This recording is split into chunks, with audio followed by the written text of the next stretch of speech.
Hello friends, मी तृप्ती. चला आज पुन्हा एक नवीन दिवस आणि नवीन ब्लॉग सुरू करूया. आजच्या या ब्लॉग मध्ये मी माझ्या घरी लावलेला भाजीपाला दाखवेन. जरी आपल्या जवळ शेती नसली तरी आपण अशा प्रकारे घरी भाजीपाला लावू शकतो. चला तर मग सुरू करूया. तर हे आहे आमचा छोटासा भाजीपाल्याचा बाग, ज्यामध्ये आहे टमाटर, वांगी, मिरची, गोबी यासारखी. तर हे बघू शकता, आमचं एक छोटासा वांग्याचं झाड, ज्यामध्ये एक वांगा लागलेला आहे. या झाडातला हा पहिलाच वांगा आहे. हे टमाटरचे झाड आहे. यामध्ये भरपूरसे टमाटर लागलेले आहेत, पण ते दिसून नाही राहिले कारण की आतमध्ये लागलेले आहेत टमाटर. चला तर मी तुम्हाला दाखवते झाडाला लागलेले टमाटर.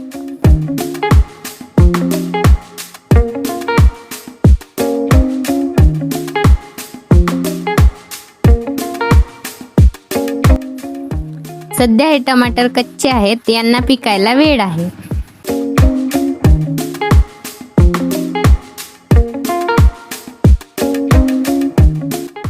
हे चवडीच्या शेंगाचा वेल आहे.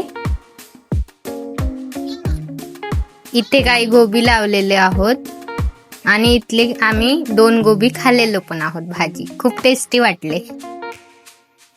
हे लावताना आम्ही शेणखताचा वापर केलाय. आणि हे इथे लसण, कांदे सुद्धा थोडे थोडे लावलेले आहेत.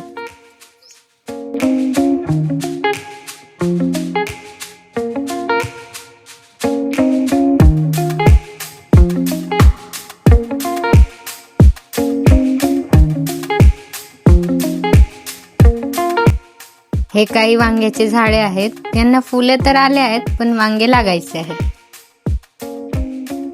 ते काढलीचा वेल आहे. फुले आलेली आहेत, काढली पण लागतील काही दिवसात. छोटीशी काढली लागलेली आहे. आणि हे काही मिरचीचे झाड आहेत, यांना आता फुले येत आहेत. तर अशा प्रकारे आम्ही घरीच छोटीशी वाडी लावलेली आहे, शेणखताचा वापर करून. व्हिडिओ आवडल्यास नक्की लाईक करा आणि अशाच प्रकारचे व्हिडिओ बघण्यासाठी चॅनलला सबस्क्राईब करा. थँक्यू.